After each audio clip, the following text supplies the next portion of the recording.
Você acorda no meio da noite. Sua esposa está em pé, de olhos arregalados, dançando em silêncio no escuro. Seu filho também. O cachorro, o padre, a cidade inteira, todos rodopiando como marionetes bêbadas num teatro de horrores. E o pior, você sente seus próprios pés começando a bater no chão, sem que você tenha mandado. Foi assim que começou. A noite em que a peste não matou. A peste dançou. Se você ama histórias que ninguém tem coragem de contar antes de dormir, se inscreva no canal agora e já deixa o like para ajudar essa história a rodar o mundo, literalmente. E me conta aí nos comentários, de onde você está ouvindo essa história sombria? Quero ver até onde a peste vai chegar hoje. Ele caiu no chão rindo, os pés ainda se mexendo, mesmo depois que o coração parou. Primeiro acharam que era embriaguez, depois pensaram em possessão. Só mais tarde descobriram. O homem morreu dançando. Literalmente. O corpo tremia como se o próprio diabo tivesse puxado para um último baile. Foi o início da noite mais absurda da história europeia.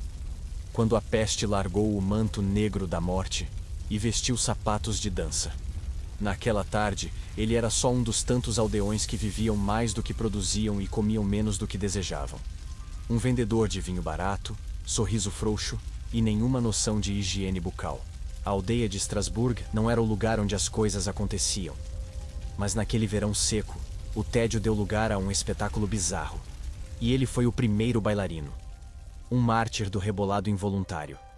Tudo começou com uma mulher. Sempre começa. Frau Troféia, uma senhora comum, do tipo que você ignoraria no mercado, começou a dançar no meio da rua como se tivesse ouvido música. Mas não havia música. Só o barulho do couro dos pés batendo na terra dura. Os vizinhos assistiram em silêncio, uns achando que era loucura, outros, entretenimento gratuito, até que ela não parou. Por horas, dias, as pessoas riam, primeiro com ela, depois dela. Mas o sorriso virou calafrio quando outro se juntou, e mais outro. Em menos de uma semana, 20 corpos giravam, tropeçavam, caíam e voltavam a girar. Era como se uma batida invisível estivesse colada nas veias, obrigando cada músculo a obedecer. O ar cheirava a suor azedo e medo fresco. Até o padeiro dançou, mesmo com hérnia. O problema é que ninguém conseguia parar, nem mesmo quando os pés sangravam, nem quando os joelhos já não respondiam. Eles dançavam até cair, e mesmo caídos, ainda se mexiam. Era como se o corpo dissesse, eu desisto. Mas a peste dissesse, não, não, querido, não mais uma. A morte, naquele mês, resolveu fazer passinhos sincronizados antes de levar os corpos embora. As autoridades ficaram divididas. Uns chamavam de maldição. Outros achavam que era uma rebelião artística muito à frente de seu tempo. E claro, teve aquele médico que jurava que tudo era culpa do sangue quente subindo ao cérebro. Diagnóstico medieval para qualquer coisa, de TPM à revolução. Mas ninguém tinha resposta real. E a dança continuava, cada vez mais frenética. A cidade, que antes tinha cheiro de pão velho e palha molhada, virou uma rave apocalíptica. Os sinos tocavam, mas não por devoção. Tocavam para marcar os corpos que iam caindo a cada hora. O chão virou altar. A rua, palco. E o céu, um camarote silencioso, onde talvez Deus estivesse assistindo, rindo ou chorando. Ou os dois. Porque aquilo era inacreditável, até para quem já tinha visto cruzadas. Chegaram a construir um palco para os dançarinos. Sim, você leu certo. Em vez de rezarem por cura, acharam que mais dança era a solução. Contrataram músicos, tamborins, flautas, como se fosse uma festa, como se uma peste pudesse ser vencida no compasso. Resultado? Os corpos caíam mais rápido. Um show de horrores, embalado a som de alaúde. Na tentativa de explicar o inexplicável, surgiram teorias. Fungos alucinógenos no pão. Demônios carentes. Ou o clássico.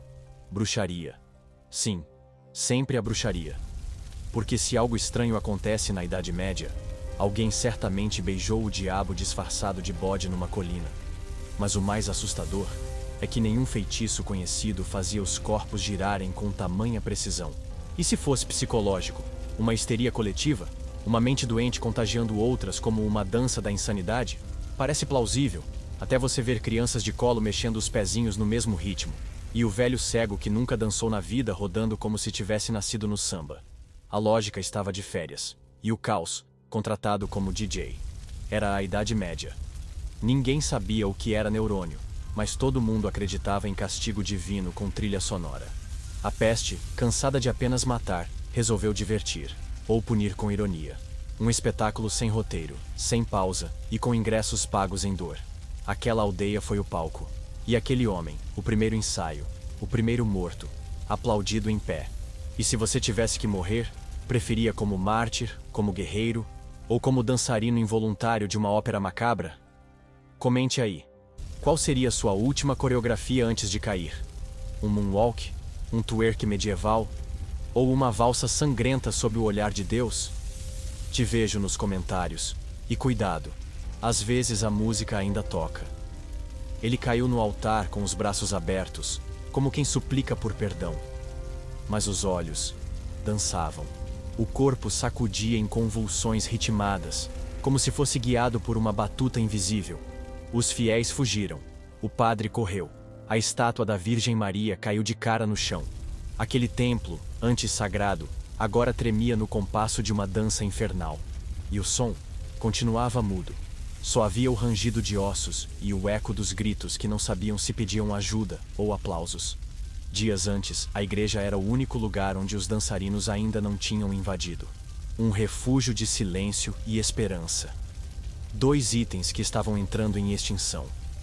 Mas bastou um deles atravessar a porta, ainda tremendo, para que a proteção divina fosse testada. Ele ajoelhou-se e começou a girar. E quando o padre tentou exorcizar, o próprio religioso girou junto. Em segundos, o altar virou palco de um balé espiritual que nem os anjos conseguiriam explicar.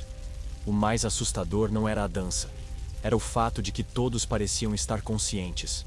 Sabiam que aquilo era uma loucura. Sabiam que os músculos estavam implorando para parar, mas não conseguiam. Era como se a mente estivesse presa dentro de um corpo rebelde. Um corpo que agora só sabia dançar. Mesmo sem música, sem sentido, sem salvação. Cada expressão era uma mistura de pânico, cansaço e... prazer? Talvez. A dor, ali, já não tinha manual. E então veio o primeiro grito. Não de dor, de riso. Um riso histérico, cortante, vindo de uma freira que nunca dançara um passo sequer na vida. Ela girava com os braços para cima, como se estivesse louvando. E talvez estivesse mesmo. Talvez aquilo fosse a nova missa, o novo rito, o novo inferno, com um coral de corpos descoordenados, cantando sem voz e celebrando a ruína. Na tentativa de conter o absurdo, as autoridades fecharam as portas da igreja. Trancaram todos lá dentro. Uma tentativa desesperada de conter a doença ou de esconder o escândalo. Lá fora, os vizinhos rezavam.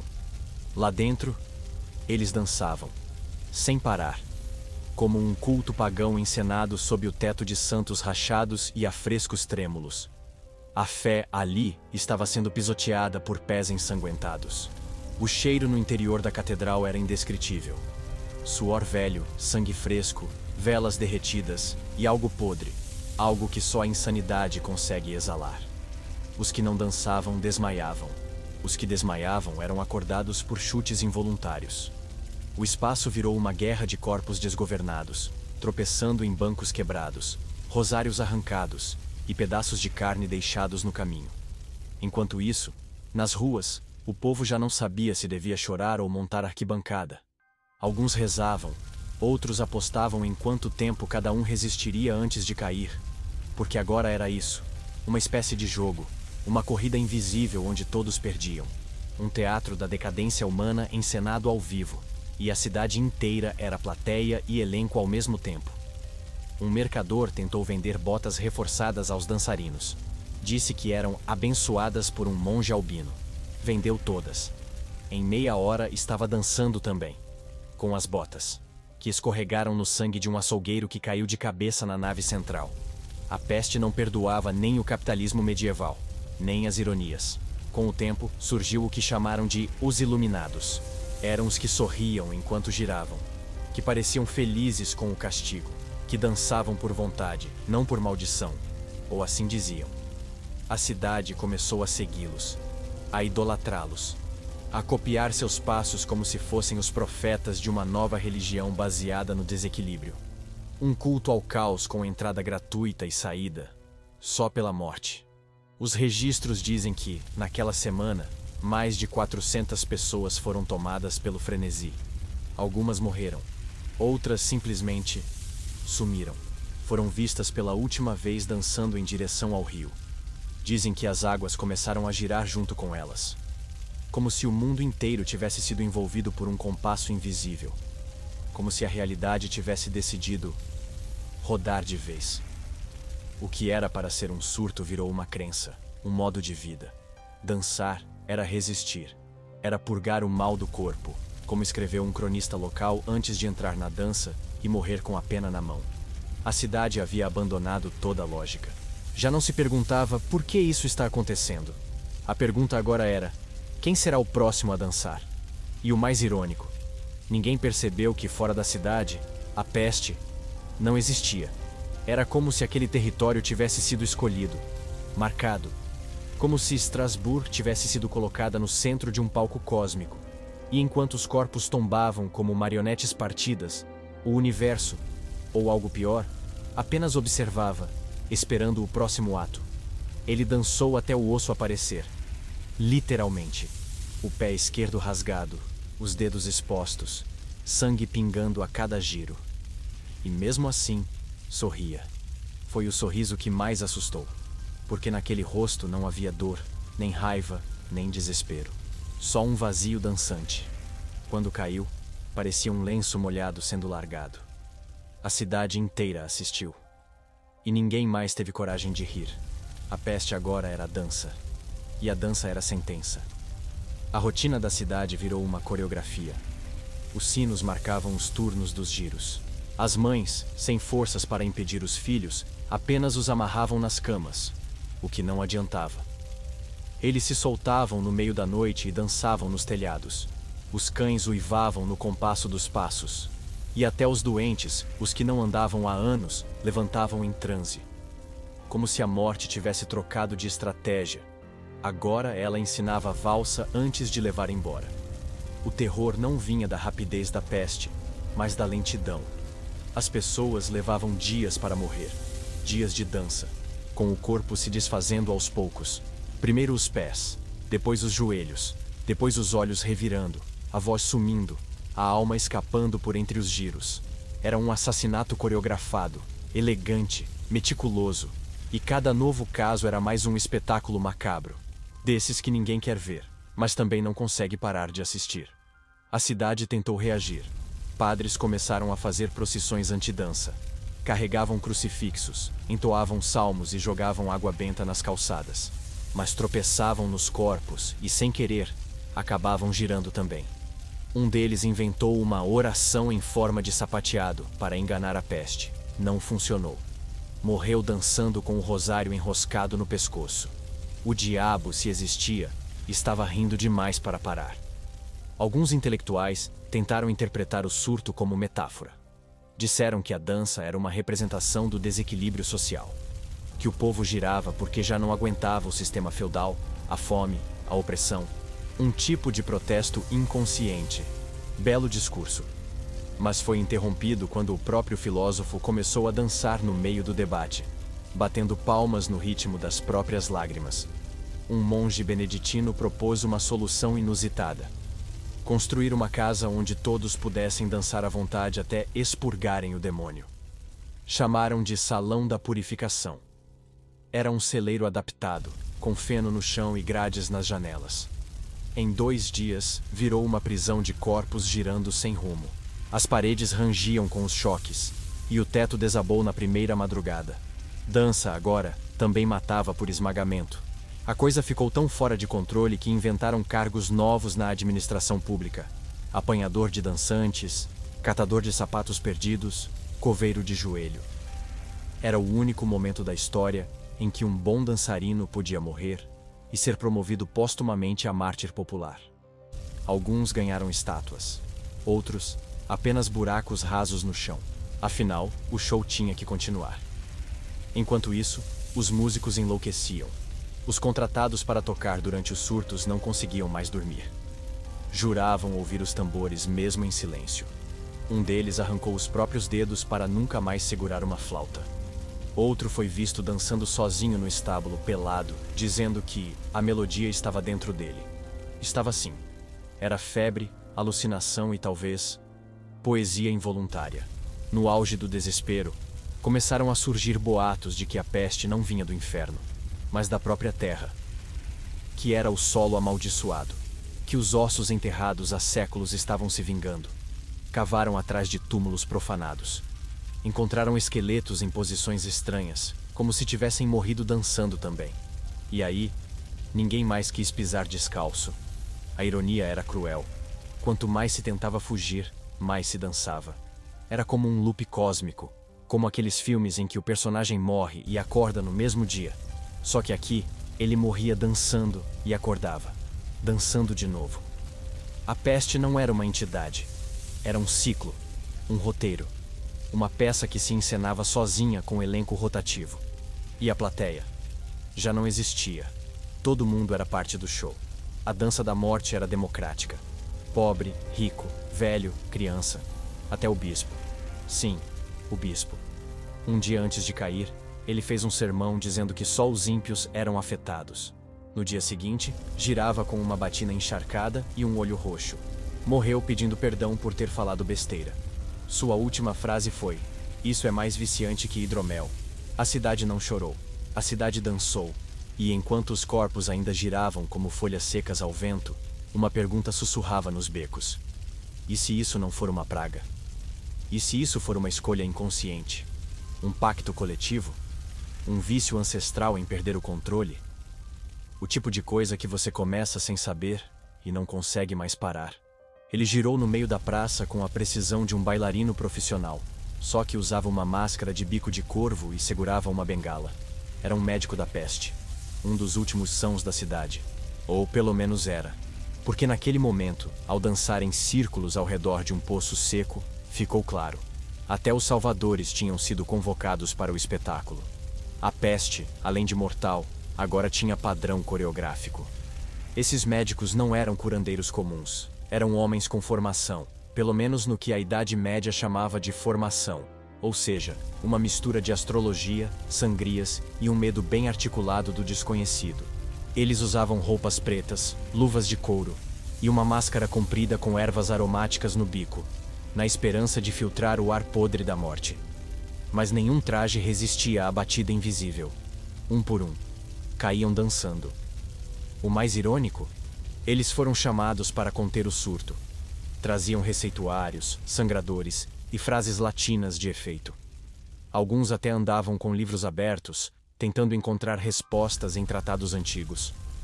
Um chegou a recitar Galeno em voz alta no meio da praça, mas bastou um sopro de vento e começou a bater os pés. Caiu de joelhos, rodou, deixou o livro voar. A ciência perdeu para o compasso.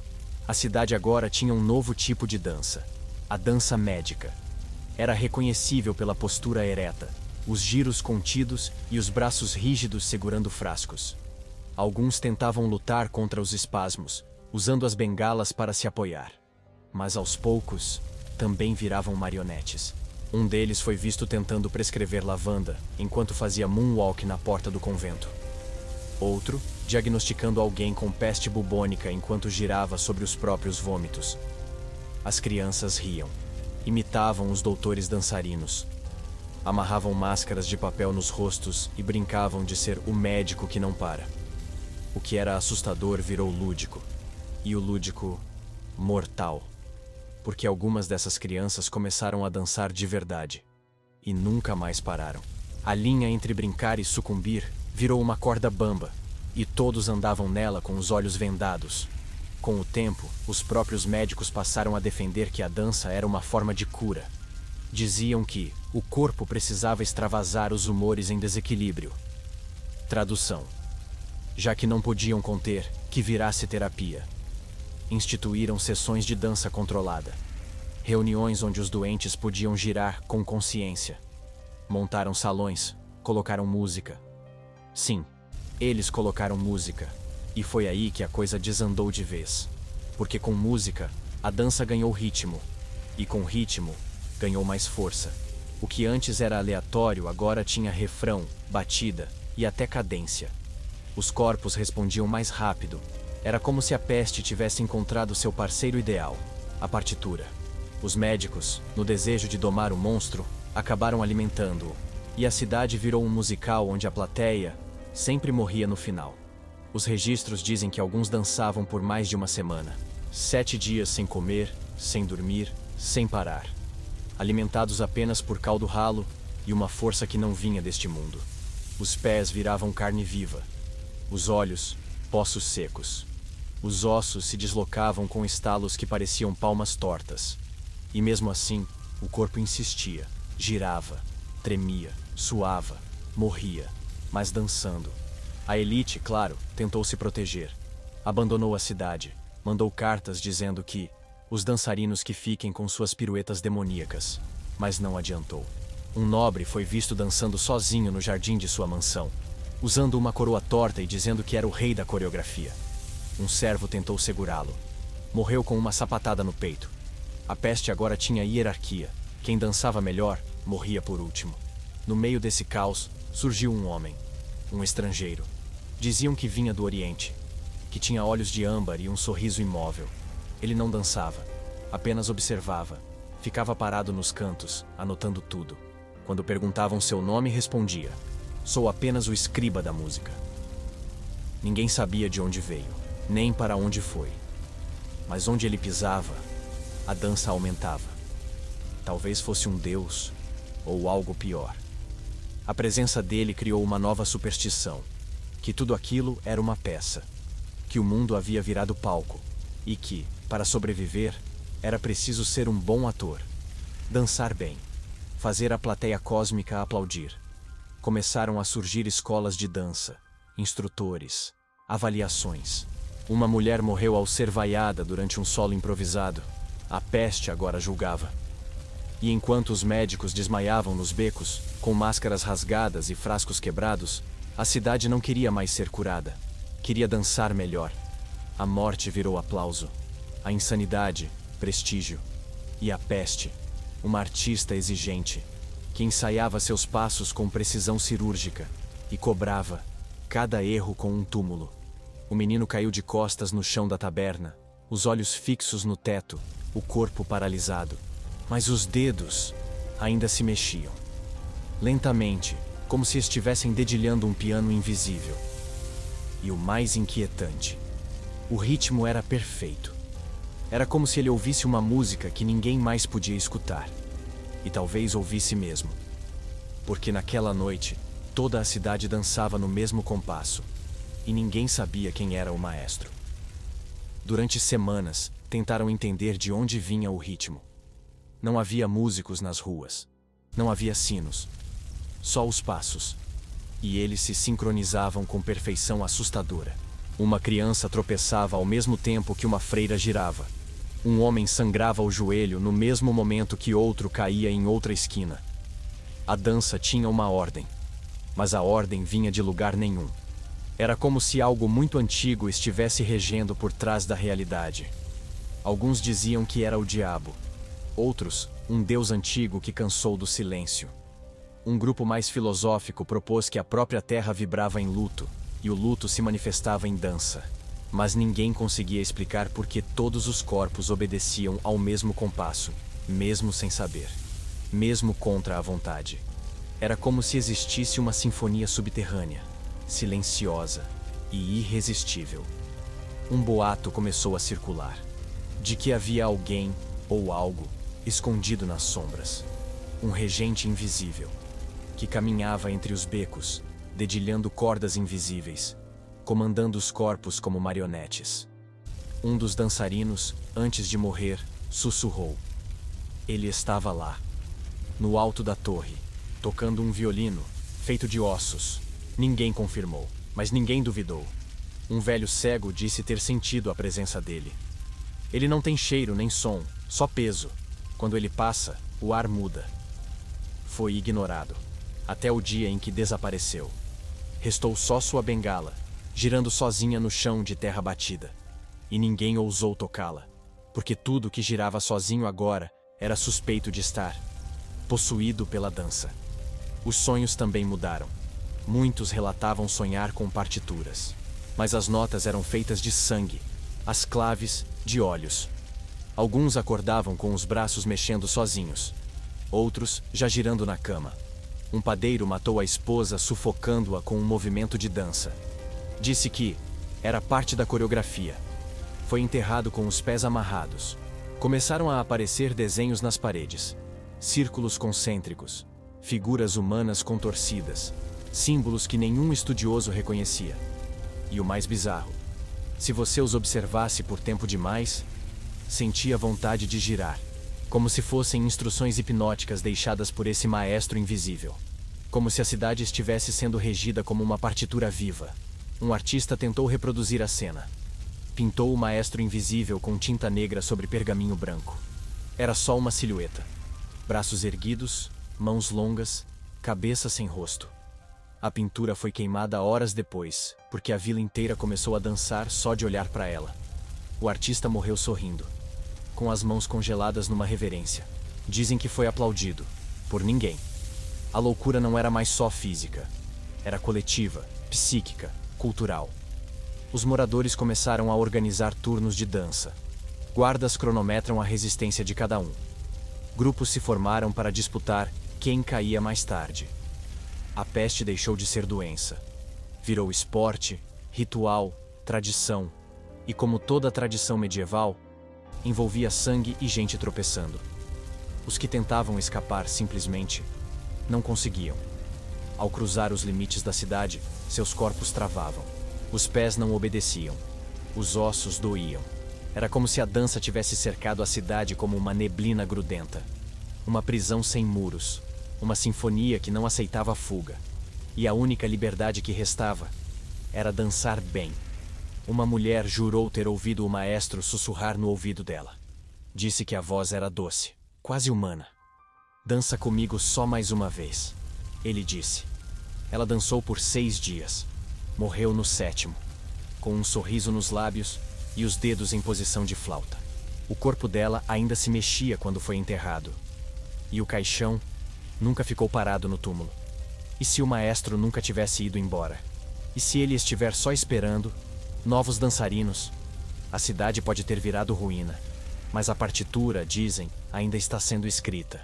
E quem escuta demais acaba entrando no compasso. Ele caiu de joelhos no meio da praça e gritou: "Fui eu que traí minha esposa com a sobrinha do padeiro." Ninguém perguntou, ninguém pediu, mas ele confessou, no meio da dança, de olhos vidrados, entre giros e espasmos. O corpo em transe, a boca soltando pecados como se cada passo tirasse mais um segredo das entranhas. E ele não foi o único. Nas semanas seguintes, a cidade virou um confessionário ambulante. E a peste, uma terapeuta sem paciência.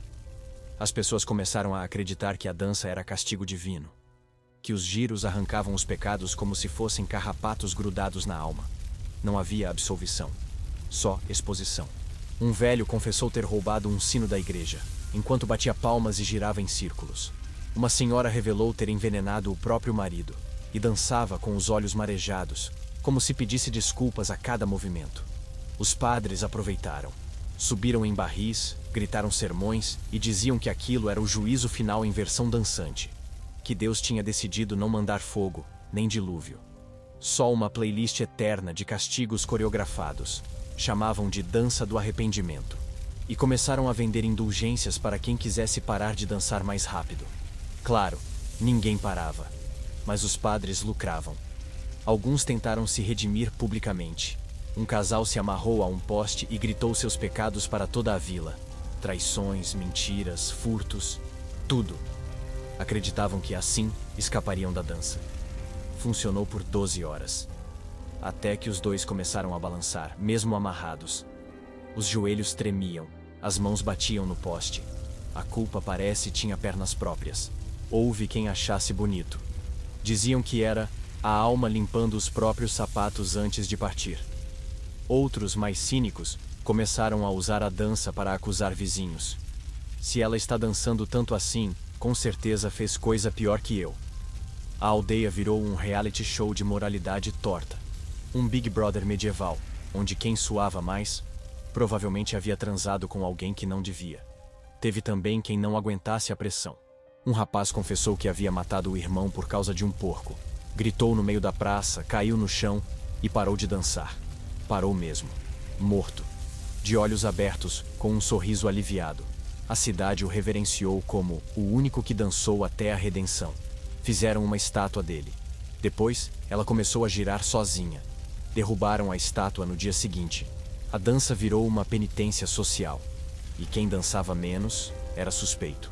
Talvez tivesse menos pecados? Ou talvez tivesse pecados tão grandes que a peste nem ousava tocar? Um filósofo dançou só com um pé por 3 dias. Disseram que ele havia feito um pacto com o diabo e que a outra metade do corpo estava esperando pagamento. Os ricos, claro, começaram a dançar em salões privados. Pagavam para confessar em jantares requintados, com música ao vivo e girando entre taças de vinho. Era o arrependimento gourmet. Mas até ali, a peste chegava. Um conde caiu morto sobre a sobremesa, dançando em câmera lenta com a colher ainda na boca. A nobreza, descobriu-se, também tinha culpas. E pouca resistência física. A dança passou a ser medida em escalas. Leve, pecados bobos, moderada, adultério, roubo, fofoca com consequência, intensa, assassinato, incesto, traição de reino. Tiveram que criar novos graus, porque logo apareceram os dançarinos que giravam tanto, que desafiaram a gravidade. Um deles flutuou por 3 segundos antes de cair com o pescoço torcido e um amém entre os dentes. Mas o pior foi quando começaram a culpar as mulheres. Diziam que elas é que tinham trazido a dança, que eram bruxas, que seus corpos eram mais sensíveis ao ritmo do inferno. Prenderam dezenas, rasparam suas cabeças, amarraram-nas a pedras para impedir o giro. Funcionou? Claro que não. Uma delas girou mesmo com as pernas quebradas. Morreu girando. Virou lenda. Chamaram-na de a noiva da peste. A culpa não redimia. Só cansava. E o cansaço ali era a nova moeda espiritual. Quanto mais você se destruía, mais perto da salvação acreditava estar. Era um teatro de autopunição, uma dança de autoflagelo coletivo. E no fundo, ninguém queria parar. Porque parar significava encarar o silêncio. E o silêncio confessava coisas que o corpo ainda não estava pronto para dizer. Ele cuspiu sangue, depois cuspiu dentes, depois cuspiu uma risada. Tudo isso, dançando. As veias saltadas, os olhos sem foco, a pele vermelha como brasa prestes a estourar. Foi o primeiro a pegar fogo por dentro. Não no sentido literal, ainda não. Mas o cheiro que saiu dele, no fim, era de carne queimada. Um médico anotou: febre extrema, suor ácido, delírios cinéticos. Tradução: a peste estava cozinhando seus dançarinos em fogo lento. As vítimas começavam a arder por dentro. Primeiro, um calor leve. Depois, uma sensação de que o sangue estava fervendo. O rosto inchava, os lábios ressecavam. E mesmo assim, os pés não paravam. Os giros ficavam mais curtos. Os movimentos mais espasmódicos. Era como se o corpo inteiro estivesse tentando escapar da própria pele. E a pele estivesse segurando com unhas e bolhas. Os médicos da peste já não sabiam o que dizer. Alguns tentaram banhos gelados. Outros, ungüentos feitos com gordura de ganso e pétalas de lírio. Nada funcionava. A única constante era: quanto mais o corpo queimava por dentro, mais ele dançava. Como se o próprio inferno tivesse alugado espaço nas vísceras. E estivesse celebrando com coreografia. Os dançarinos gritavam. Mas não por socorro. Gritavam como quem vê Deus. Ou algo muito próximo. Um deles, antes de cair morto, disse: eu toquei o sol com os pés. E sorria. Um sorriso febril. Alucinado. Belo e assustador ao mesmo tempo. Era como se a dor tivesse virado êxtase. E o fim. Uma catarse. Como se a morte fosse o refrão aguardado por dias. Teve quem começasse a exalar fumaça. Literalmente. O suor evaporava no ar gelado das madrugadas. O corpo tremia tanto que parecia prestes a se desfazer. Os vizinhos passavam longe. Diziam que era contágio por vapores demoníacos. Um padre tentou benzer um desses dançarinos fumaça. Terminou queimado na testa por um respingo de suor fervente. Nunca mais benzeu ninguém. Alguns corpos começaram a escurecer antes de cair. Os membros tornavam-se arroxeados, como se fossem assados por dentro. Ao abrirem os cadáveres, encontraram vísceras queimadas, fígados negros, corações duros como pedra. Um anatomista chegou a dizer: é como se a alma tentasse sair e, ao não conseguir, incendiasse a casa. Ninguém discordou. Todos estavam ocupados, suando. As casas ficaram vazias, não por abandono, mas por combustão emocional. Ninguém queria ficar perto de ninguém. Cada novo giro era uma possível explosão. Um homem dançou até as costelas racharem, outro até as unhas caírem. Havia um som característico, o estalo do limite. O momento exato em que o corpo dizia chega, e a peste respondia, mais um pouco.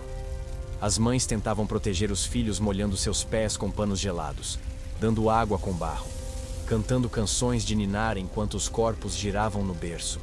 Mas até os bebês ardiam, gritavam com o rosto corado como carvão, giravam os bracinhos num ritmo ancestral e morriam, dançando, como se tivessem vindo ao mundo só para cumprir aquele solo maldito.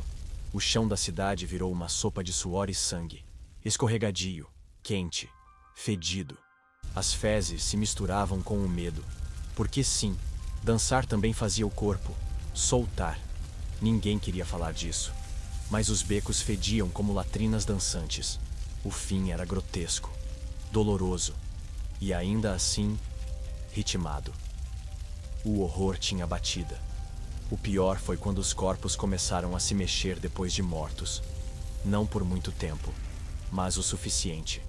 Um dedo que se contraía, um pé que batia no chão, uma cabeça que girava um último centímetro.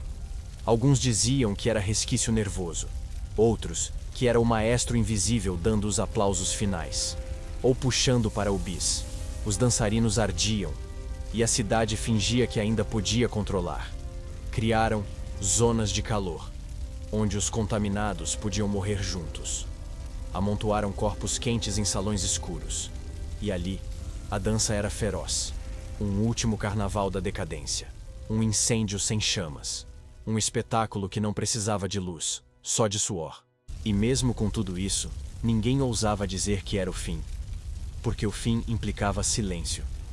E o silêncio estava em falta. Tudo que se ouvia era o som abafado dos pés no chão.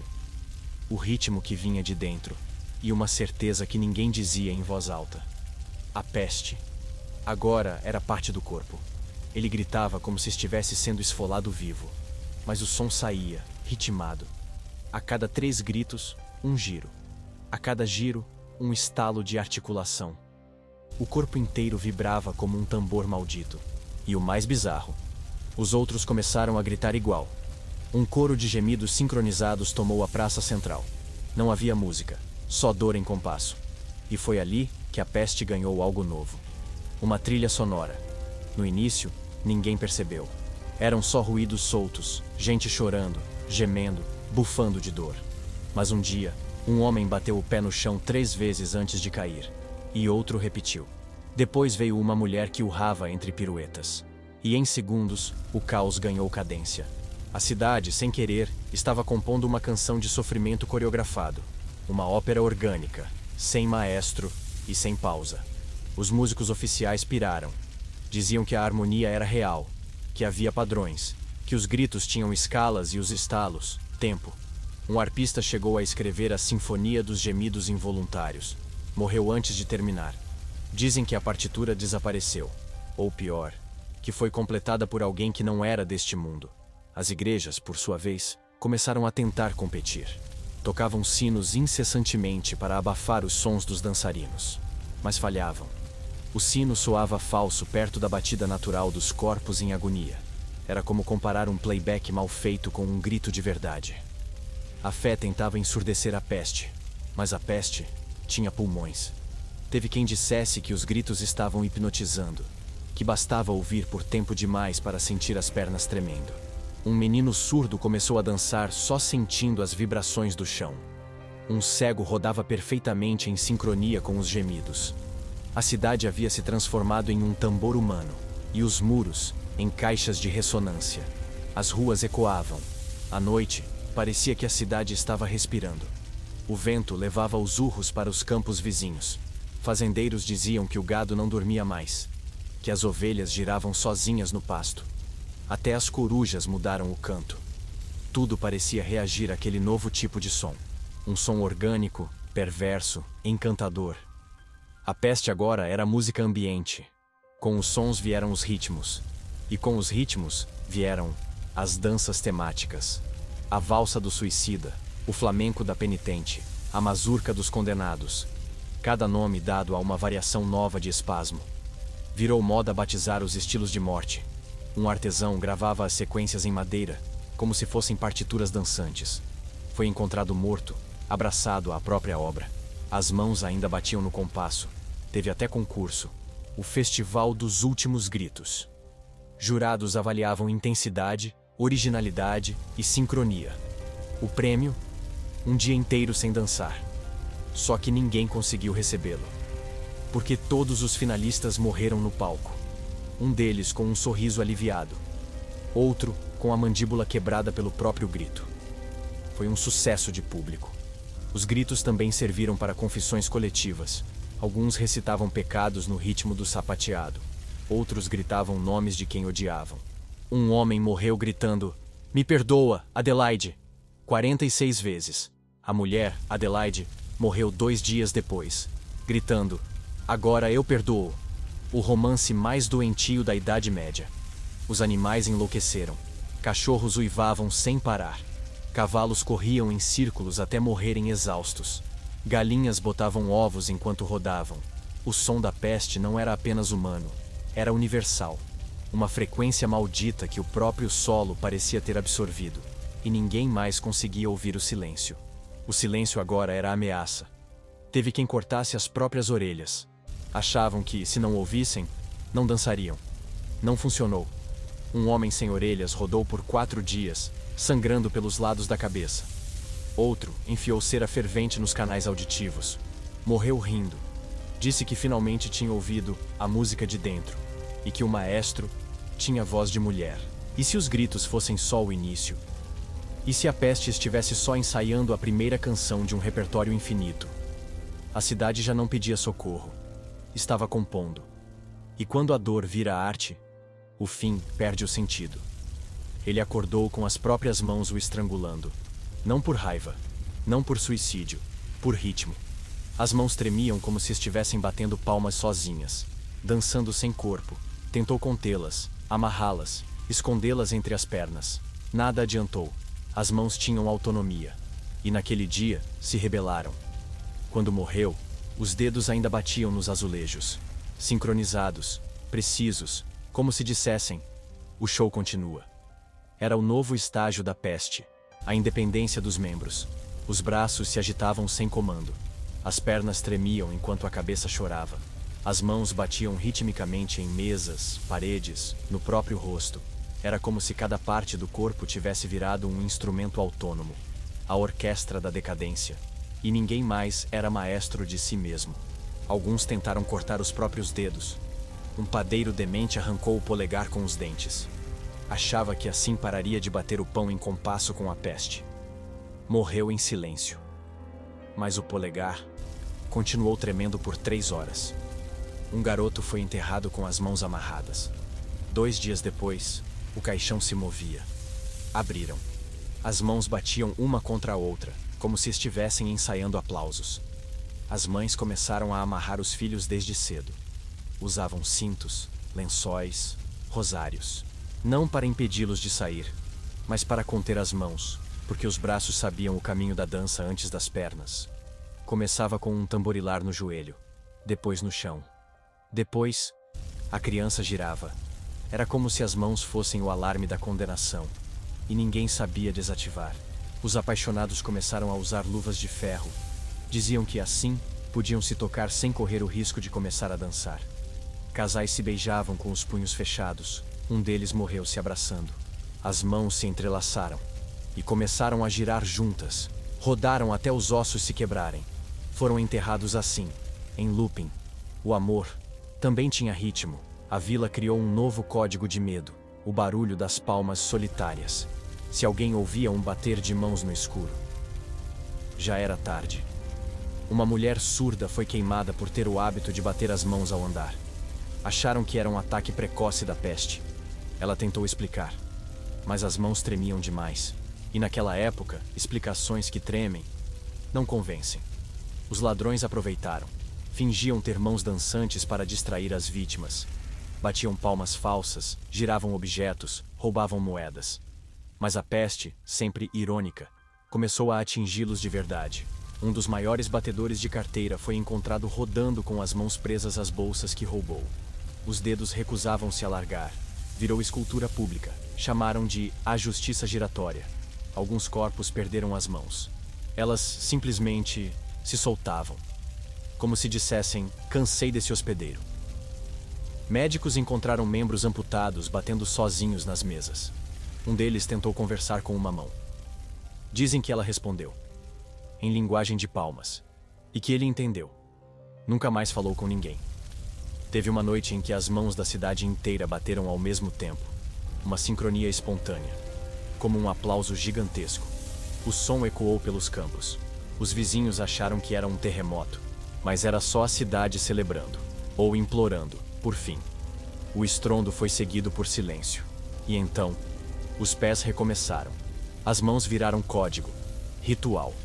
Algumas eram marcadas com brasas, como proteção.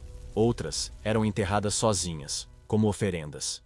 Um grupo passou a desenhar partituras nas palmas, como se quisessem ensinar a peste outro ritmo. Mas nada adiantava. As mãos não aprendiam. Elas apenas dançavam. E se nossas mãos forem antenas? Se captarem algo que ainda não entendemos? Um sinal, uma frequência, uma melodia que só elas escutam? A cidade não dançava com o corpo. Dançava com o toque. E o toque, como todos sabemos, é a primeira coisa que enlouquece. O altar que antes recebia joelhos ajoelhados, agora recebia tornozelos torcidos. Um padre caiu de costas em cima da Bíblia aberta, os braços tremendo, os olhos em branco. O órgão tocava sozinho. As velas apagavam e reacendiam ao ritmo dos passos, e o crucifixo balançava, lenta e ritmadamente. Naquela noite, a casa de Deus virou pista de dança, e o céu, se olhava, virou de costas. No início, resistiram. As igrejas trancaram suas portas, vedaram as janelas, excomungaram quem ousasse dançar dentro. Mas a dança não pediu licença. Um dia, uma mulher entrou correndo pela nave, em transe, os pés sangrando. Girou até desmaiar na frente do púlpito. Quando acordou, o padre estava dançando com ela. A congregação se calou. Depois, aplaudiu. Começaram os rituais mistos, missas com dançarinos, confissões entre giros, hóstias distribuídas entre rodopios. A culpa girava com o incenso, e a fé, coitada, suava debaixo da batina. As igrejas tentavam manter a liturgia, mas as pernas tremiam. Um coroinha girava com o cálice. Uma freira caiu em transe e só parou quando a batina voou pela janela. Nunca mais a viram, nem a batina. Um bispo teve a ideia de institucionalizar a dança. Disse que era uma graça mística. Criou a liturgia em movimento.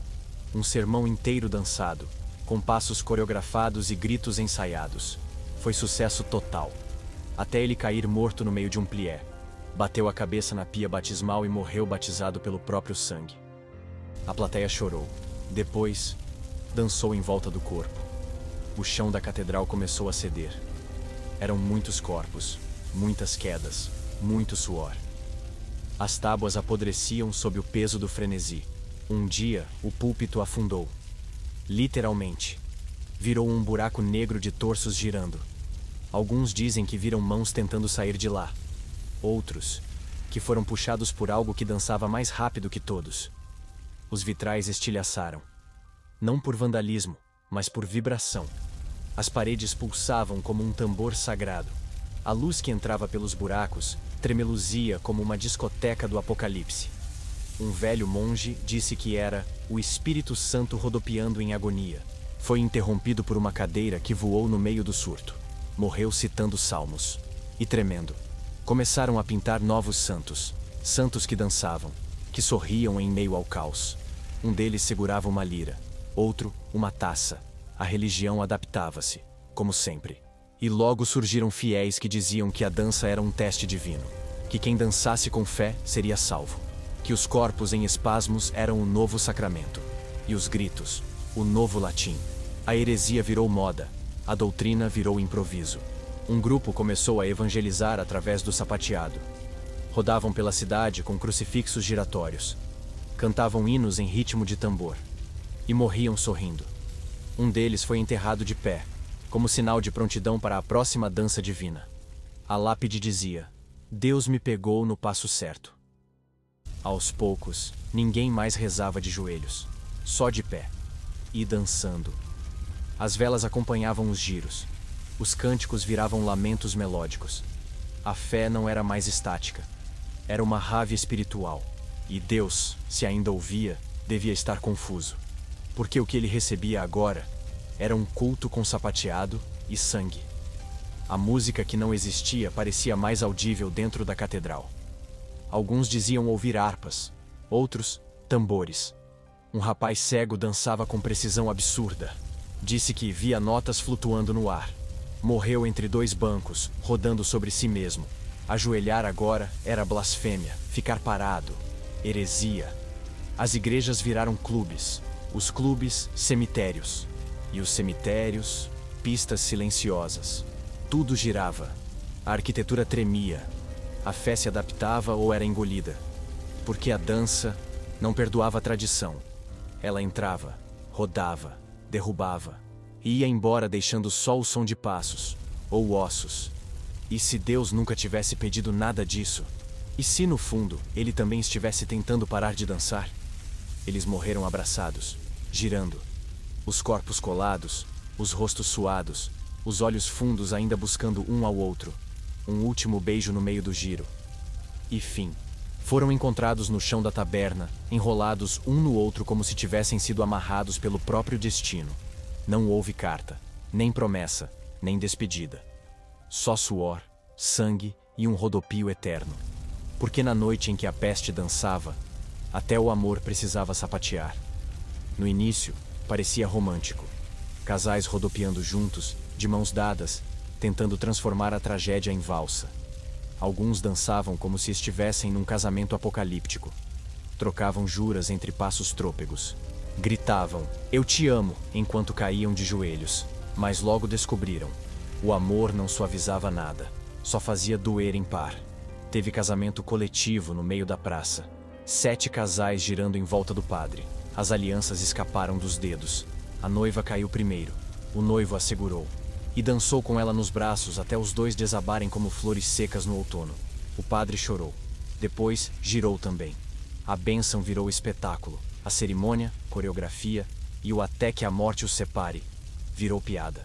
Alguns diziam que o amor protegia, que dançar juntos dava força. Mas era mentira. O amor não protegia, só sincronizava a queda. Um casal famoso na cidade, os mais apaixonados, morreu no meio de uma dança lenta. Os dois girando devagar, olhos nos olhos, até os corações explodirem quase ao mesmo tempo. A cidade aplaudiu. Fez deles lenda. Chamou-os de os mártires do compasso. Outros tentaram resistir de forma mais prática. Amarraram-se pelas cinturas, acreditando que se um caísse, o outro sustentaria. Resultado: caíram os dois e arrastaram uma terceira pessoa junto. O amor era bonito, sim, mas escorregadio. E na dança da peste, até os sentimentos mais nobres tropeçavam em si mesmos. Surgiram trios da peste. Gente que dizia que a cura estava em amar mais de um ao mesmo tempo. Um homem jurou que tinha vencido a febre ao beijar 3 mulheres em uma noite. No dia seguinte, dançava sozinho, nu, em cima de uma carroça em chamas. Descobriram que o fogo não era simbólico, era literal. Morreu como viveu, exagerado. O ciúmes também dançava. Um homem esfaqueou outro por rodopiar demais perto da sua esposa. Disse que a dança era possessiva. Depois caiu em prantos e dançou sobre o cadáver. A mulher, por sua vez, não parava de girar. Nem olhou para o marido morto. Parecia ter se apaixonado pelo próprio ritmo. O amor agora era com o movimento. o corpo, o giro, o delírio. Alguns tentaram se reconectar com ex-amores. Achavam que se resolvessem mágoas antigas, poderiam escapar. Teve gente batendo na porta de ex dizendo: "Me perdoa antes que eu comece a dançar de novo." Mas às vezes era tarde demais. Um homem morreu ajoelhado na frente da ex-esposa que só observava, girando como um relógio quebrado. Às vezes, o perdão vinha com passos duros. A paixão adolescente virou tragédia de bolso. Jovens se encontravam às escondidas, dançavam juntos como forma de rebeldia. Achavam bonito, poético. Até o dia em que um deles caiu com o pescoço quebrado. A outra ficou girando sozinha, cantando a música que não existia. O romance não terminou. Ele só desacelerou. Artistas começaram a retratar os casais dançantes. Quadros com amantes rodando entre chamas. Estátuas de beijos congelados no giro. Canções que tentavam capturar o ritmo da paixão doente. Tudo muito belo, muito profundo, muito trágico. Porque o amor, na dança da peste, não era consolo, era combustível. Dizia-se que os que amavam mais, dançavam mais forte e morriam mais rápido. Que a peste preferia os sentimentais. Que o ritmo era alimentado pela emoção. Que quanto mais sincero o olhar, mais intenso o giro. E assim, amar virou sinônimo de girar com gosto, de cair sorrindo, de morrer, sentindo. E se a peste fosse só uma metáfora? Se tudo isso fosse uma forma do mundo nos lembrar que o amor, como a loucura, também precisa de ritmo para se manter em pé? Ele dançou por apenas 2 minutos. 2. Depois caiu duro, como um galho velho quebrado pelo vento. Não houve espetáculo, nem coreografia. Só um tropeço seco, um gemido cansado e o som do maxilar quebrando no chão de pedra. A cidade ficou em silêncio por 1 segundo. Depois, continuou dançando. Porque era assim. Os velhos caíam primeiro, e ninguém esperava que eles levantassem. A peste, ao que tudo indicava, tinha preferência por carne fresca, mas começava pelos ossos gastos. Como se fizesse um favor, um teste. Os velhos, na maioria, não conseguiam nem dar 2 passos. Mas quando a dança os pegava, pegava fundo. Era como se o corpo gritasse, não, mas o passado dissesse, já é tarde. Eles dançavam com a dignidade de quem sabia que aquele era o último espetáculo. Muitos tentavam se proteger com truques antigos.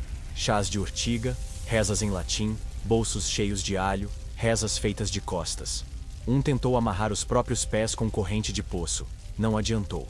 O corpo balançava mesmo assim. Outro se escondeu dentro de um baú. 2 dias depois, abriram. Só encontraram o som de ossos batendo e um cheiro de desesperança guardada. Havia um grupo de anciãos que tentava ensinar os mais novos a resistir. Diziam que era tudo mental, que bastava controle, que a peste era um medo com música. Eles reuniam jovens na praça, faziam círculos, recitavam ensinamentos. No 3º dia, estavam todos girando juntos. Um deles dizia: "Veja, minha técnica está funcionando", antes de cair em cima de um lampião. As senhoras tentavam manter a compostura. Faziam a cruz no peito, seguravam o terço com força, cantavam baixinho para si mesmas. Mas o corpo falhava, as pernas cedia. E então vinham os pequenos giros, sutil, discreto, como se dançassem só para si. Uma elegância trágica, um balé da desistência. Rodavam com lágrimas, e com a postura de quem já viu a vida passar. E agora assistia à própria morte fazendo o mesmo. Teve um velho que dançou durante um velório, do próprio neto. Disse que a dor era tão grande que o corpo resolveu se mexer por conta própria. Girou entre os túmulos, caiu de costas na cova errada. Morreu sorrindo. Disseram que foi uma morte bonita. Outros disseram que foi só a peste dançando com 2 de uma vez. Os mais céticos riam. Achavam que os velhos só fingiam para chamar atenção. Até verem um deles se contorcer todo enquanto segurava um pedaço de pão. O braço tremia, o pé arrastava. O pão virou estandarte da resistência, até que ele caiu sobre a própria refeição. Morreu sem dar uma mordida. A dança, ao que tudo indicava, também odiava desperdício. Um senhor de 93 anos foi amarrado à cama. "Ele não vai dançar", gritaram. Mas na manhã seguinte, os lençóis estavam enrolados, a cama estava no meio da sala, e o velho estava girando com o travesseiro entre as pernas. Dizem que gritou, "Me solta, desgraçada!" para a própria alma. Ela soltou, e ele foi, rodando. Os cemitérios começaram a encher. Mas os corpos dos idosos ocupavam menos espaço. Estavam todos contorcidos, encolhidos, como se tivessem se rendido ao giro final antes de morrer. Era uma dança em miniatura, compacta, silenciosa. Um último sussurro que dizia: "Já passei por peste, guerra e casamento. Isso aqui é só mais um giro." Os jovens começaram a achar que os velhos traziam a peste, que seus corpos frágeis atraíam o ritmo. Começaram a evitá-los, depois, a culpar. Um grupo chegou a expulsar uma senhora da aldeia. Disseram que ela era a mãe da música maldita. No dia seguinte, metade do grupo dançava sozinho. A senhora foi vista sorrindo no alto da colina. Depois, sumiu no vento. O tempo, ali, era uma linha curva. Os mais velhos sabiam disso. Eles giravam devagar, como se a própria existência estivesse fazendo o último looping. Não resistiam, mas também não suplicavam. Rodavam como quem dança com a morte por costume, não por medo. E talvez, no fim, fossem os únicos que realmente entendiam o ritmo. E se a peste só estivesse nos lembrando daquilo que sempre evitamos? Que tudo termina, que o corpo falha, e que, no fim das contas, até os sábios precisam dançar com o inevitável? Ela dançava com um osso na mão. Achou no chão da praça e achou bonito. Pensou que fosse de animal. Não era. Era de alguém que girou até desmontar. Mas ela não sabia. Tinha 6 anos, um vestido sujo e um sorriso ausente. Rodava em círculos com o osso como se fosse uma boneca. E quando caiu, riu. Depois, chorou. Depois, levantou. E girou de novo. A infância também tinha ritmo. E ele era assustadoramente leve. As crianças foram as últimas a serem notadas. No início, diziam que estavam brincando, que era normal correr, pular, girar. Mas com o tempo, os pais começaram a perceber. Elas não paravam, nem para comer, nem para dormir. Giravam sozinhas, em grupos, às vezes em sincronia. E os olhos estavam sempre abertos demais. Como se vissem algo que os adultos já haviam esquecido como enxergar. Uma menina desenhou círculos no chão com carvão. Disse que eram mapas da dança. Um menino falava com alguém que ninguém via. Chamava de o homem do tambor. Uma dupla gêmea rodava de mãos dadas e dizia estar seguindo as estrelas invisíveis. Os adultos achavam que era fantasia. Até que os desenhos começaram a aparecer nas paredes da igreja. E nos braços dos próprios pais. Os berços viraram prisões. Os pais amarravam os bebês com panos, cruzes, promessas. Mas os pequenos sempre davam um jeito. Giravam com o tronco, ou com os olhos, ou com o choro. Um recém-nascido foi visto girando no lençol, mesmo sem ainda ter aprendido a engatinhar. Os mais velhos disseram: "Isso não é aprendizado, é vocação." E ninguém riu. Alguns disseram que as crianças eram imunes, que dançavam por escolha, não por doença, que aquilo era só infância. Mas logo começaram a morrer, pequenas, leves, silenciosas. Morriam no sono, ou no meio do giro, às vezes nos braços dos pais, às vezes no colo da terra.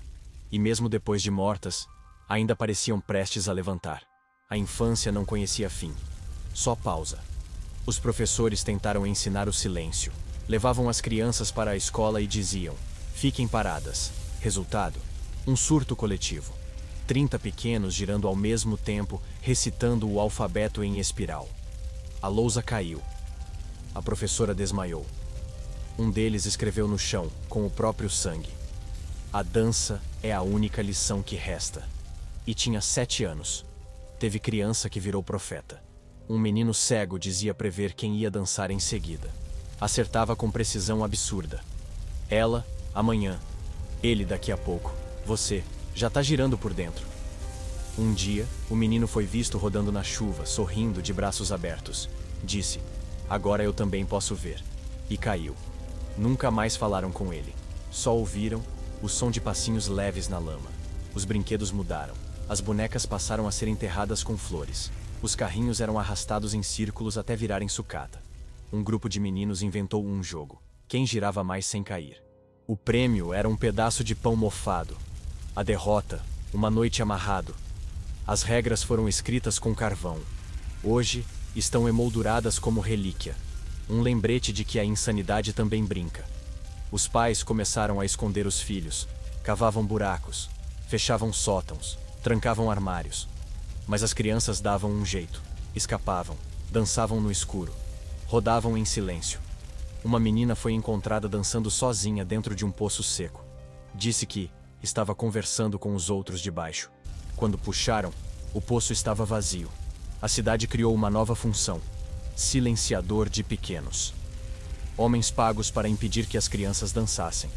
Usavam cordas, ervas, choques. Não funcionava. Um desses silenciadores começou a girar depois de olhar nos olhos de uma criança que não dizia nada. Ela só sorria. E ele caiu, vomitando promessas quebradas. Alguns achavam que os pequenos traziam a cura, que ainda eram puros o suficiente para vencer a peste dançando com ela, não contra ela. Outros achavam que eram os portadores, que a dança nasceu com eles, que a primeira batida veio do choro de um recém-nascido. Ninguém sabia ao certo. Mas todos sabiam: o riso de uma criança agora dava mais medo que um trovão. E se a infância for só uma dança mal disfarçada? E se crescer for o preço que pagamos por aprender a dançar devagar? Ela caiu de lado, como uma boneca velha largada no chão. A cabeça bateu no paralelepípedo. O sangue escorreu. Estava morta. Todos viram, menos as pernas. As pernas continuavam se mexendo. Tremiam sozinhas, como se não tivessem recebido a mensagem. Um médico chegou perto, assustado. Encostou a mão. A pele estava fria, mas o músculo pulsava. A alma dela, ao que tudo indicava, ainda não tinha aceitado o fim. A cidade já estava cheia de corpos assim, parados por fora, dançando por dentro. Braços que tremiam depois do último suspiro. Dedos que batiam nas paredes do caixão. Línguas que se moviam sozinhas sob lábios sem cor. Alguns começaram a queimar os mortos 2 vezes, só para garantir. Outros enterravam com pesos de pedra, com medo de que a alma subisse rodando feito um balão. Teve um homem que morreu 5 vezes. Parava, voltava, parava, voltava.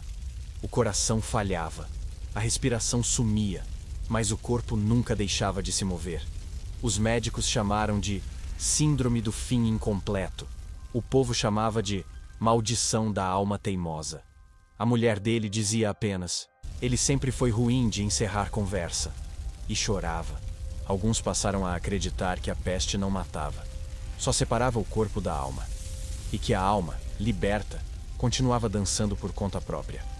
Um bispo pregou que aquilo era um novo estágio espiritual, que os giros pós-morte eram purificação. Disse isso dançando, com o pescoço torto e um olho fechado. Morreu antes de terminar o sermão. O púlpito nunca mais foi usado. Os coveiros enlouqueceram. Diziam ouvir passos vindo dos túmulos.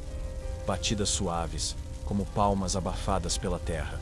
Um deles cavou 30 túmulos de volta, tentando achar o último que ainda dançava. Morreu soterrado pelo próprio excesso de fé.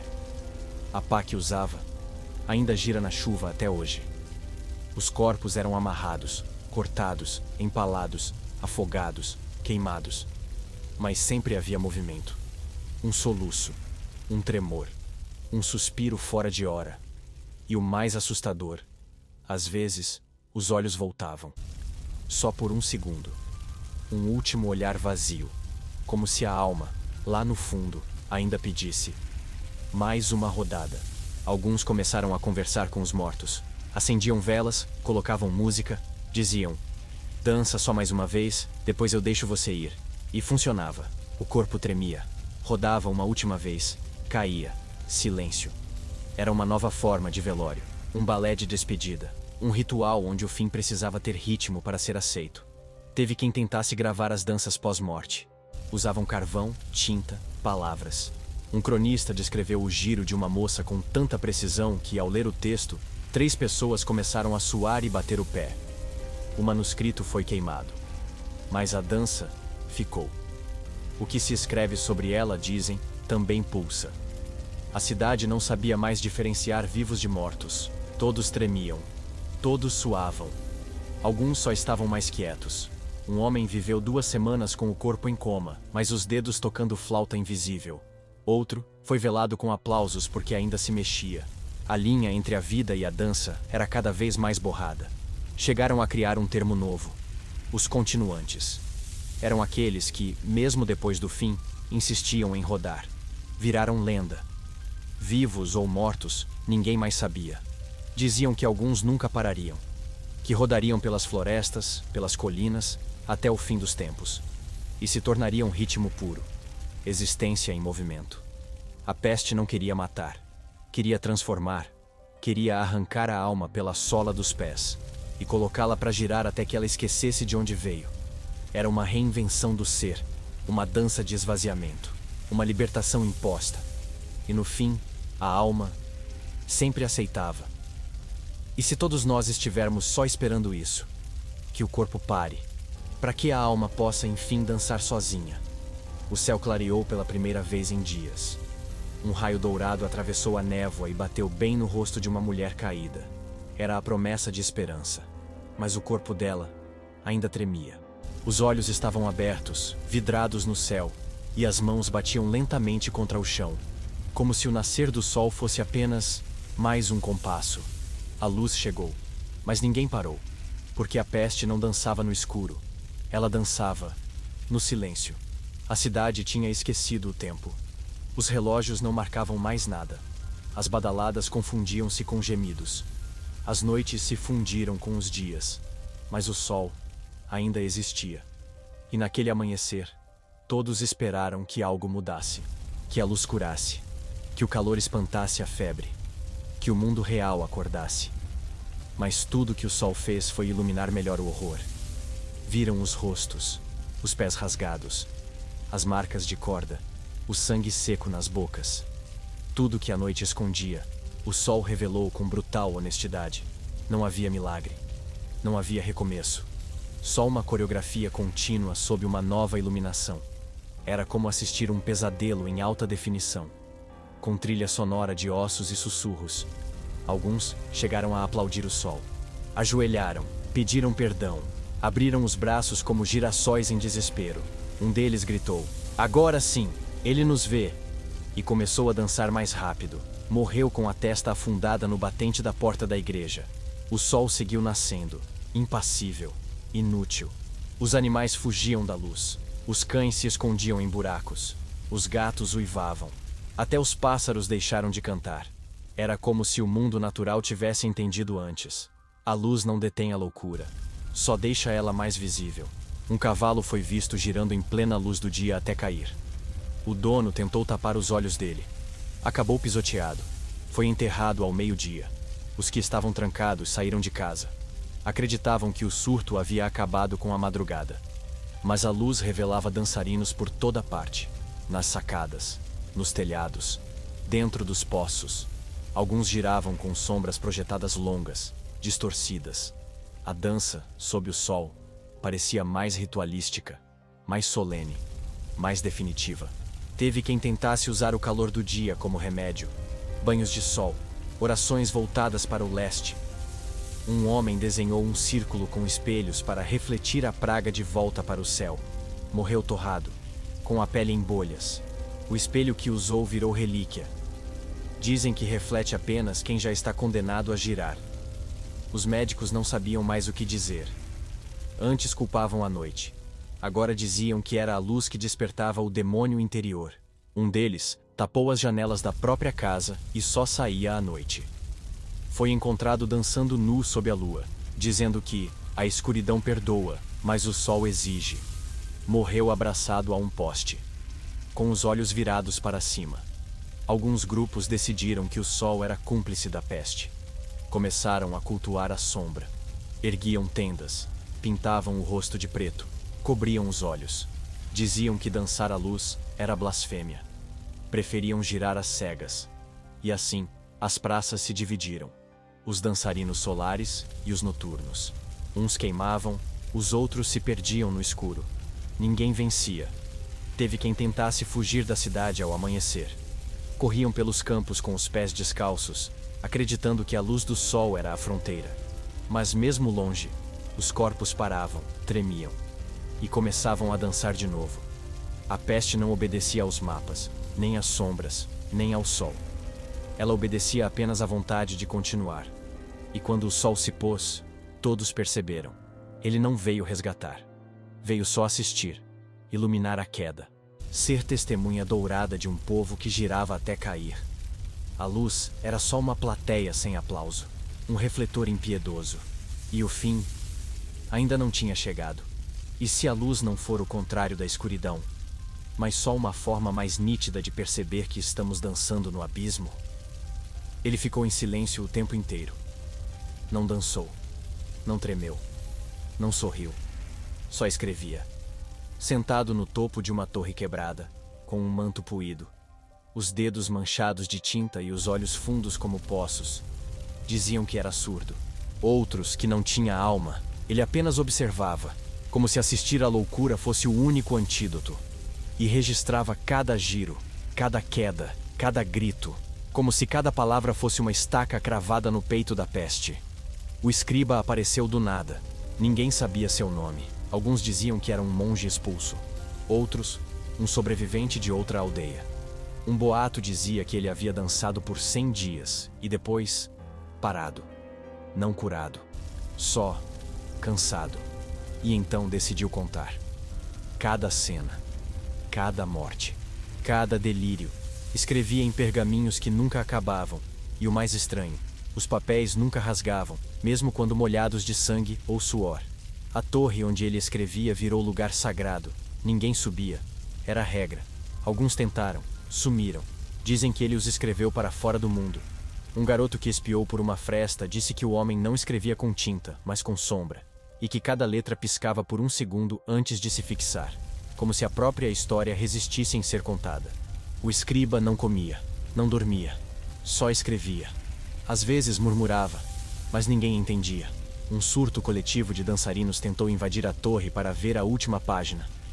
Foram encontrados mortos, todos com as pernas quebradas e os olhos fixos para cima. Um deles ainda segurava uma pena, mas a ponta estava mergulhada em sangue. Diziam que o que ele escrevia acontecia. Que suas palavras moldavam os giros, os surtos, os amores e as mortes. Um padre jurou que ele era o verdadeiro maestro. Outro disse que ele era o cronista do próprio inferno. Uma mulher tentava gritar o nome dele, mas toda vez que abria a boca, começava a girar. Morreu sem nunca conseguir terminar a frase. Uma noite, choveu fogo. Só na torre. Ninguém conseguiu explicar. As chamas não destruíram nada. Só iluminaram a escrita na parede. Lá estava. Hoje dançarão 23. E dançaram. Um por um. Contados. Precisos. Era como se ele estivesse narrando uma peça em tempo real. Uma tragédia com roteiro invisível. E final obrigatório. Alguns tentaram queimar os pergaminhos. Invadiram a torre com tochas, gritando. Mas quando acenderam as chamas, viram. Os papéis já estavam em chamas, mas não queimavam. As palavras brilhavam, depois sumiam e voltavam, como tatuagens no tecido do tempo. Um homem enlouqueceu tentando decifrá-las. Escreveu os mesmos símbolos na própria pele. Depois, dançou até morrer de exaustão. O escriba nunca olhava nos olhos de ninguém.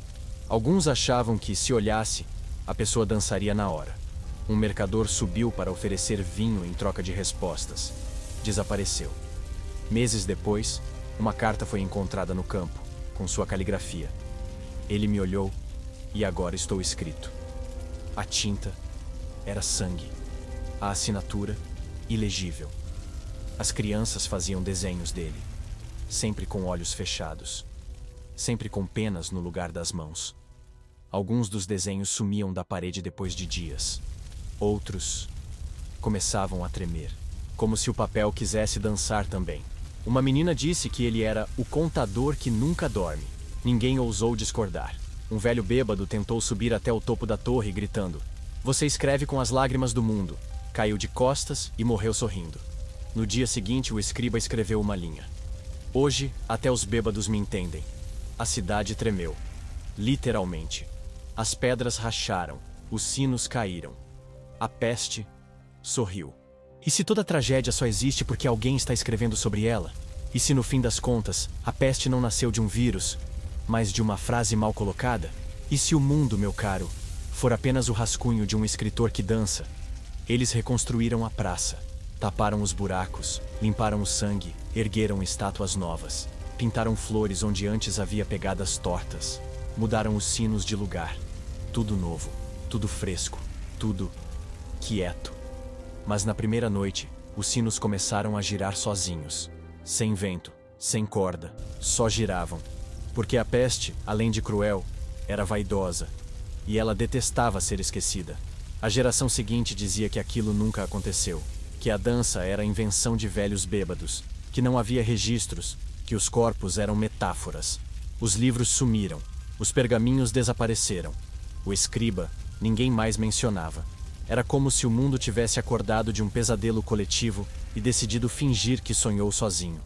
Fizeram festas, rebatizaram ruas, derrubaram a torre da escrita. No lugar, construíram um mercado. Mas toda terça-feira, exatamente ao meio-dia, o chão do mercado rangia como se alguém dançasse embaixo. O açougueiro dizia que era o porão. O padeiro culpava os ratos. Mas ninguém olhava nos olhos das estátuas que suavam em dias frios. As crianças tinham pesadelos. Sonhavam com pernas que não paravam, com mãos que batiam sozinhas, com vozes que sussurravam: só mais uma vez. Alguns pais levavam elas para o campo, diziam que era só imaginação. Até que uma menina foi encontrada rodando sozinha entre os girassóis. Estava em transe. E sorria, com os dentes de leite rangendo. Um poeta tentou escrever sobre o caso. Foi preso. O texto dele foi queimado. Mas durante a execução, ele dançou. Um giro, 2, 3. Ninguém tocou nele. Caiu morto. E do bolso saiu um bilhete, escrito em letras miúdas. Ela está ouvindo. Depois disso, ninguém mais ousou rimar sobre a peste. O nome da cidade mudou. As placas foram trocadas. Os mapas redesenhados. Mas os viajantes ainda sentiam algo estranho ao passar ali. As carroças ficavam mais lentas. Os cavalos relinchavam. Os pés formigavam. Alguns diziam que era vento. Outros, que era lembrança. Mas ninguém parava muito tempo. Era como visitar um túmulo que finge ser jardim. Começaram a surgir lendas. A da moça que dançava na beira do poço. O velho que girava no espelho. O sino que tocava sozinho às 3 da manhã. Uma vez, um grupo de estudantes decidiu investigar. Fizeram piada. Entraram na igreja abandonada. Um deles começou a girar. Riram. Até que ele girou demais. E caiu. Com a cabeça no altar. Nunca mais voltaram. As freiras diziam ouvir música nos corredores. Uma delas começou a escrever os nomes de quem seria o próximo. Errou apenas uma vez. O nome era o dela. Foi encontrada morta, com os pés virados para trás. E as mãos aplaudindo. O convento foi fechado. O som continuou. Vinha dos porões, em ritmo perfeito. Um relojoeiro disse que os ponteiros de seus relógios giravam sozinhos em certas madrugadas. Tentou desmontar. Os parafusos dançavam na bancada. Disse que era coincidência. Depois, perdeu os dedos. A cidade achou que foi acidente. Mas ele escrevia com sangue na parede do quarto. Ela lembra de mim. Tentaram fazer uma peça de teatro sobre o evento. Encenaram danças, dramatizaram febres, falsificaram mortes. O ator principal começou a tremer no palco. Disseram que era talento, até que ele caiu morto no final do terceiro ato. O público aplaudiu, mas ninguém percebeu que a orquestra estava tocando sozinha. A peste, afinal, nunca foi só uma doença. Foi uma narrativa, um espetáculo, uma entidade que precisava ser contada, celebrada, temida. E esquecê-la era insulto. Porque o que dança entre os séculos não aceita silêncio como resposta. A dança quer plateia. E a plateia sempre paga com os pés. E se você tiver lido tudo isso, e ela estiver ouvindo agora, você levanta da cama, vai até a cozinha. Café, celular, notificações. Respira fundo, desce as escadas. Trabalho, reunião, trânsito, pausa, recomeça. Sua rotina parece normal. Parece, mas repare nos movimentos. Repare como você repete os mesmos passos todos os dias. Como gira, como roda, como sua alma bate palmas em silêncio enquanto o corpo obedece.